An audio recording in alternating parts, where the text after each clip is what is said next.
नमस्कार प्रेक्षकांना, मालिकेच्या आजच्या भागामध्ये आपल्याला पाहायला मिळणार आहे की इकडे ऊर्जाला शौर्यने फोन केलेला आहे आणि शौर्यला फोन करत ऊर्जा आणि शौर्य दोघंही बोलत आहेत. तेव्हा शौर्य मात्र भेटायला बोलवतो. मग आता दोघंही डायनिंग टेबलवरती भेटायला आलेले आहेत, डायनिंग टेबलवरती एकत्र जमलेले आहेत.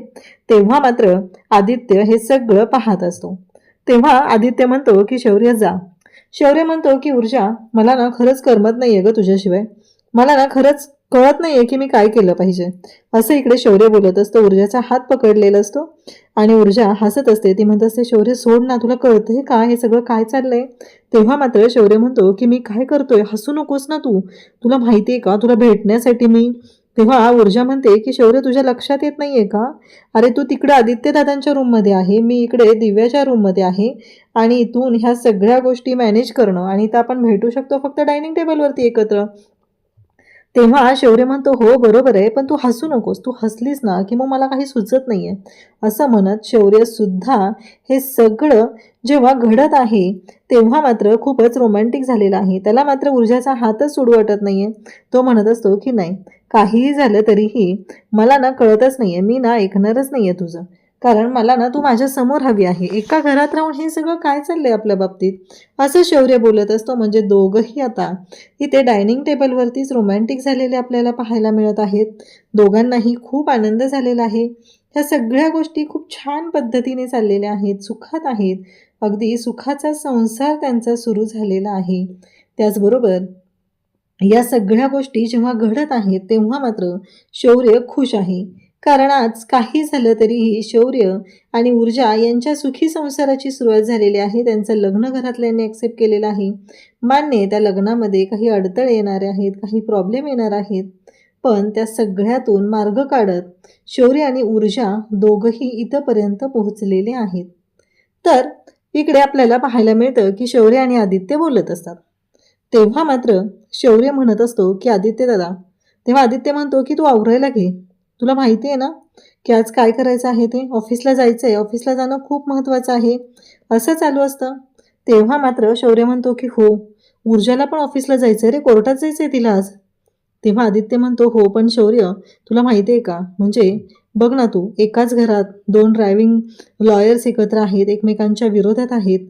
या सगळ्या गोष्टींमुळं काय होणारे लक्षात येते का? हे सगळं हँडल करणं खूप अवघड जातंय. आदित्य शौर्यला म्हणत असतो की मला कळत नाहीये की तू काय करणार आहेस, म्हणजे तू कोणाच्या बाजूने असणार आहे? तेव्हा आदित्यला शौर्य सांगू लागतो की ऑब्व्हियसली ऊर्जाच्या. डॅडला काय गरज आहे माझी? आणि ऊर्जा खरी आहे, तो विक्रांत आहे, तो गुन्हेगार आहे आणि त्याला शिक्षा मिळालीच पाहिजे. तेव्हा आदित्य म्हणत असतो, काय नक्की तुला काय म्हणायचंय काय? तेव्हा मात्र लगेचच इकडे आता शौर्य म्हणतो की बरोबर आहे तुझं, पण मला कसं माहिती आहे का, मी आता तुला सांगू शकत नाहीये. आहेत तसे पुरावेही आहेत आणि ते कोर्टामध्ये सादर केले जाणार आहेत, ते तुला कोर्टातच कळेल. कारण तू जहागीरदार असोसिएटचा चीफ असोसिएट लॉयर आहे, त्यामुळं ह्या गोष्टी मी तुला सांगू शकत नाही. म्हणजे एवढ्यापर्यंत गोष्टी गेलेल्या असतात आणि आदित्यला धक्का बसतो. आदित्य विचार करत असतो, काय आहे असं नक्की? म्हणजे शौर्यला तो विचारतो की तू काय ठरवलंय, म्हणजे तू डॅडच्या बाजूने नाहीये? तेव्हा तो म्हणतो की पण डॅडला गरज कुठे आहे माझी? डॅडला तर माझी गरजच नाहीये. त्यामुळं डॅड आत्ता जे काय करतायत ते त्यांना माहिती आहे ना, त्यामुळं त्यांना गरज नाहीये आणि मी त्यांच्या बाजूने असण्याचा प्रश्नच येत नाही. ते त्यांच्या बाजूने स्ट्रॉंग आहेत. हे ऐकल्यानंतर मात्र आता आदित्य म्हणतो, म्हणजे? तेव्हा शौर्य म्हणतो की हो, मी कोर्टात ऊर्जेच्या बाजूने उभा राहणार आहे. इकडे आपल्याला पाहायला मिळतं आता ऊर्जा आणि दिव्या. ऊर्जेच्या गळ्यामध्ये जे आईनं दिलेलं गळ्यातलं नेकलेस आहे ते पाहून मात्र आता दिव्याला धक्का बसलेला असतो. दिव्या म्हणते की मला सांग, खरंच हा नेकलेस तुला आईनं दिलाय? तेव्हा दिव्याला ऊर्जा सांगते की हो, मग मला हवाय तो नेकलेस.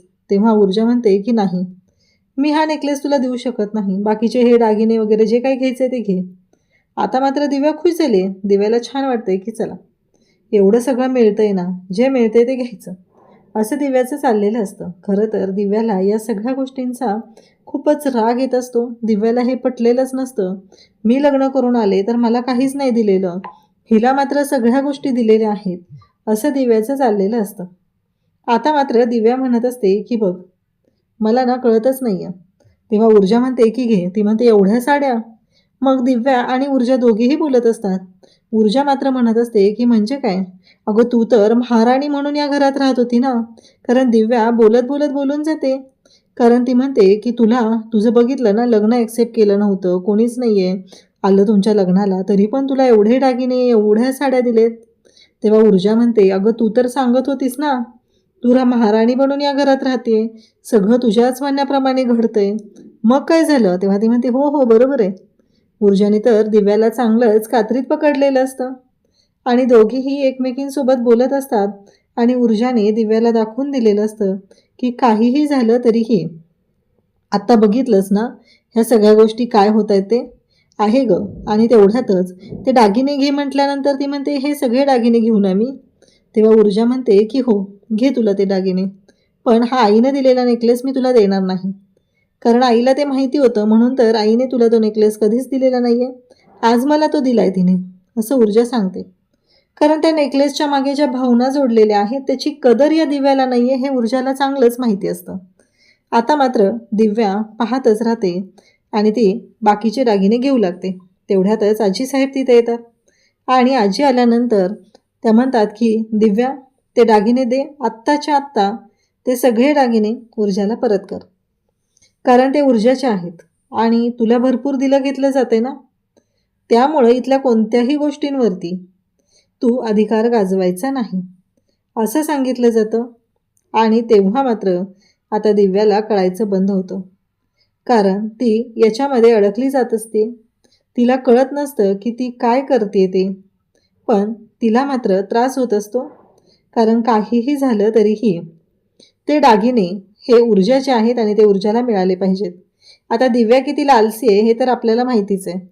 तिला हे दागिने, पैसा या सगळ्या गोष्टी हव्या असतात. म्हणून तर तिने ऊर्जाचे दागिने सुद्धा ऊर्जाकडून मागून घेत असते. ऊर्जाला द्यायलाही ती तयार होत नाहीये. आता ही गोष्ट मात्र अजिंच्या चांगलीच लक्षात आलेली असते आणि म्हणून तर त्या सज्ज झालेल्या असतात ऊर्जाच्या पाठीशी खंबीरपणे उभं राहायला. आणि त्या मात्र स्पष्टपणे तिथं म्हणतात, दिव्या, आत्ताच्या आत्ता ते सगळे दागिने ऊर्जाचे आहेत ते ऊर्जाला दे. जे ऊर्जाचं आहे ते ऊर्जालाच मिळालं पाहिजे, एवढं लक्षात ठेव, असं आजींनी सांगितल्यानंतर मात्र आता इथे दिव्याची वाट लागलेली असते. मग आजी म्हणत असतात की ती ऊर्जाची बॅग आहे ना, ती ती म्हणते कपाट नाही, एकच कपाट आहे ना, म्हणून म्हटलं.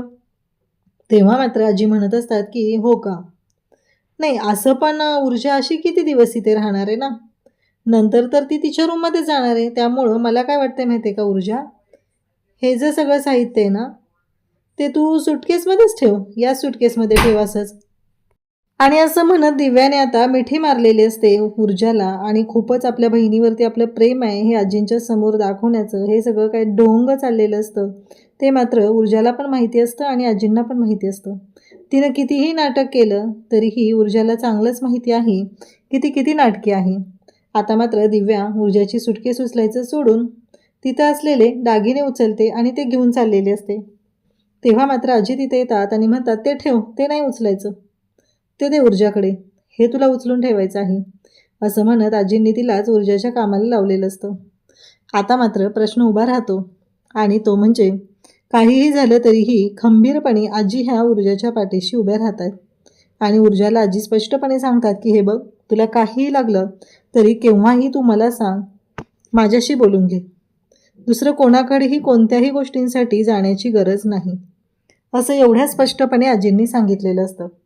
त्याचबरोबर इकडे ऊर्जाला त्या म्हणत असतात की या घरामध्ये तुला कुठल्याही गोष्टीची गरज लागली, तुला काहीही वाटलं तरीही तू बिनधास्तपणे माझ्याकडे ये आणि मला सांग, एवढा आधार ऊर्जाला आजींनी दिलेला असतो. ऊर्जाने घट्ट अशी आजींना मिठी मारलेली असते आणि ती खूप खुश असते. इकडे विजयाची वेगळीच नाटकं सुरू झालेली असतात. विजया मात्र म्हणत असते की नाही, काहीही झालं तरीही त्या मुलीला मी घरात टेकू देणार नाही.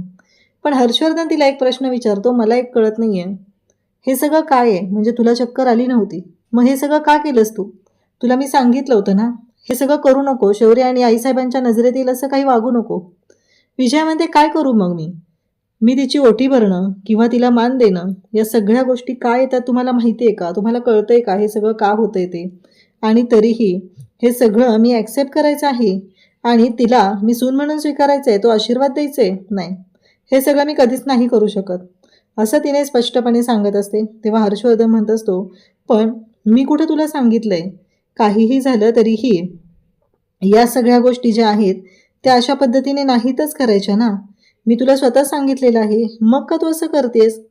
कारण जे काय आहे ते माहिती आहे, आपण फक्त नाटक करत आहोत. मग ते नाटक कंटिन्यू करायचं आहे, बाकी कोणतीच गोष्ट तुला सांगितलेली नाही, असं हर्षवर्धन तिला सांगत असतो. तेव्हा ती म्हणते की आता मी बघून घेते तिच्या बाबतीत काय करायचंय ते. ऊर्जा दिव्याच्या रूममध्ये आहे आणि ती कोर्टात जाण्याची तयारी करत आहे. कारण आज खूप महत्त्वाची केस आहे आणि त्याचा थोडासा स्टडी देखील ती करत आहे. कारण आता तिला हर्षवर्धनच्या विरोधात कोर्टात उभं राहायचं आहे आणि नुसतं उभं राहायचं नाही तर जिंकायचं देखील तिने मनाशी ठरवलेलं असतं. तेवढ्यात दिव्या पाठीमागून येते. दिव्याला कळतं की आता ऊर्जा कोर्टात जाण्याची तयारी करत असणार आहे. पण कुचकी दिव्या ही तिला खूपच हिणवून बोलत आहे. ती मुद्दाम तिला असं दाखवते की आदित्यला कोर्टात जायचं आहे आणि तुला जाता येणार नाहीये, अशाच पद्धतीनं ती बोलत आहे. ऊर्जाला यातला तिचा वागण्याचा थोडासा अर्थ कळलेला असतो, पण ऊर्जा शांत बसते. इकडे दिव्याला आदित्यचा फोन आलेला असतो आणि दिव्या आदित्यला म्हणत असते, अरे ये ना तू या रूममध्ये, आपलीच रूम आहे, त्यात काय एवढं आणि हे काय विचारायची गरज आहे का? ती मुद्दाम असं दाखवत असते की ही रूम काही ऊर्जाची नाही आहे, त्यामुळं तू इथं आलास तरी चालेल, ऊर्जाचा यावर कशावरच हक्क नाही आहे, असं दाखवण्यासाठीच मुद्दाम ती बोलत असते. ऊर्जाला देखील या गोष्टी कळत असतात. आदित्यचे कपडे घेऊन दिव्या बाहेर निघून जाते. आता ऊर्जा देखील कोर्टात जाण्यासाठी बाहेर आलेली असते. विजया तेथे समोरच असते.